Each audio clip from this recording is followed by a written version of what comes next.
Well, it started out with the fire alarm ringing, and at that time I was involved with the fire department, and I put on a pair of boots that pulled up way above my knees, and a warm sweater and a heavy jacket and a warm hat and a pair of white wool mittens, and went to see what was going on at the fire department. It was in January, the 13th day of January, Friday the 13th. When I arrived there, they said there's no fire, but they'd had a call from the Department of Transport in Halifax saying the ship had hit Trinity Ledge and was sinking, and wondered if someone from our community might go see if they could pick up the survivors. I got in the car with Philip Dennis, and I remember when we got about 300 yards from the wharf, I said, look, let's slow down and take the boat, because we were traveling pretty fast at that time. And we went down and got the boat ready to go, motor started, lines in, everything ready to go. And he said, let's leave. And I said, no way. If there's somebody in the water with a life jacket on, we'll be in the water with them. I'm not going to go till we get at least two more. So two more fellows came along, Glendon Hersey and Donald Crocker. And that afternoon I'd been out fishing, and I was the last boat in, so I happened to be tied on the outside of the tiers of boats, and it was easy to leave. As soon as they came, we unhitched the boat from the one we were next to, and took off. We left anyway and went out around the wharf, and I suppose I was out a half a mile or so, and I heard Lyle Ellis talking on the marine radio. He had a set in his home. I asked him if he had seen any flares go up, and he said yes, he saw one go up. And my next question was, where was it? And he said it was above Trinity Ledge by quite a little bit.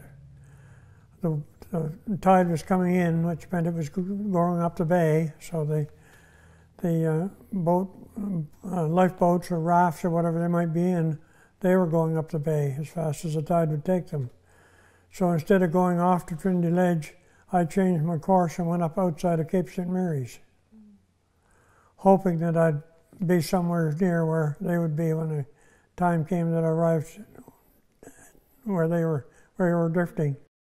There was very little conversation on the marine radio because we wanted to be listening if somebody else tried to get a message in.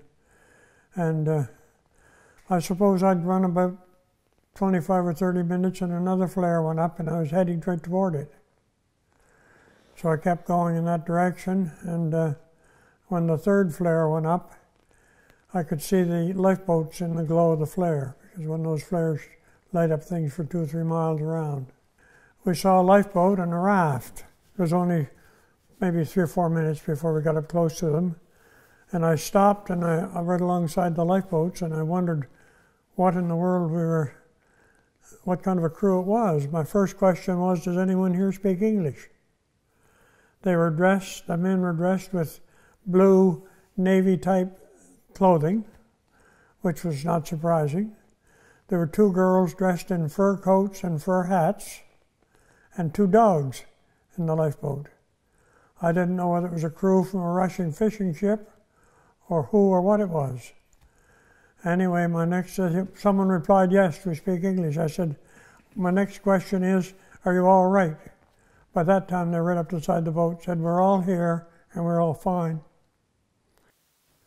I guess I didn't mention the crew consisted of the captain, his son, a son-in-law, 2 daughters, and 4 others, and 2 dogs. There was some in the raft. I think the 2 girls were in the raft, and the raft had a big round floating rim around the outside with netted rope down and slats in the bottom. So their feet were in the water, and they may have been sitting in the water, I'm not sure. But it would be a terribly cold experience. Well, I didn't have a thermometer, but I remember talking to a radio operator in Rockville sometime or other during the evening, and he told me it was about 15 degrees Fahrenheit. A little snow in the air, blowing probably 15 to 18 miles an hour westerly. Not a good night, but It wasn't too bad for the boats. I heard by the grapevine, now whether it was through the crew or from some other way, that they put a life raft overboard and it started to go adrift.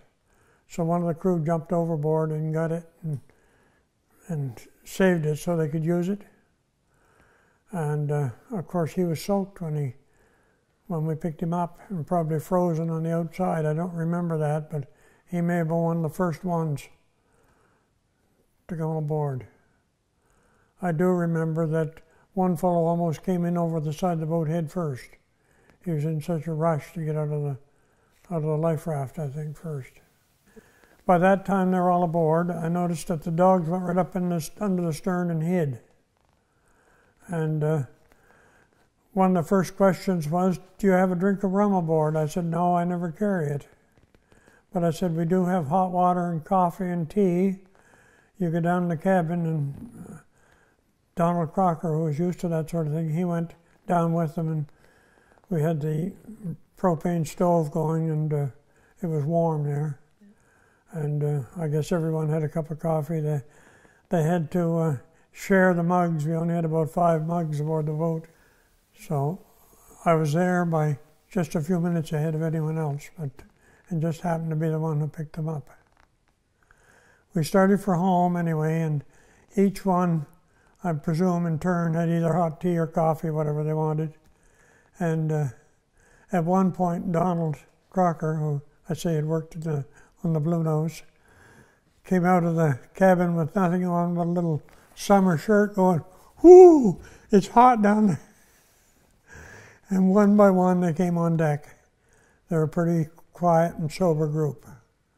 I suppose they'd lost their ship and their livelihood and thought that they could have lost their lives. When we arrived, there were 2 policemen standing at the wharf. They asked to see the captain and the mate. They got in the car with them, and I suppose they asked some questions, whatever they do. And the rest of the crew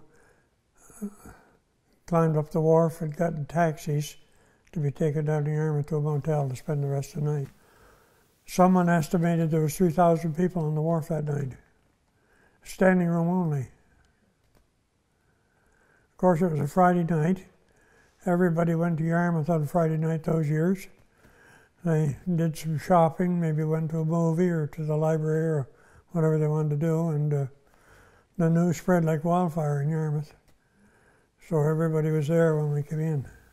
Well, they took a picture that night, and I was sitting at the kitchen table with a cup of coffee and a sandwich maybe, and I'd taken off some of my heavy clothes and was wearing a doeskin checkered shirt, which is a normal piece of clothing for a fisherman in the winter time. And they took the picture of me with the shirt collar open, and a couple of years later, a year and a half later, I was invited to go into the government of Nova Scotia, and the only picture they had of me was the picture taken that night. So for a number of months, the only picture they ever showed of me was one showing just my face, nothing else.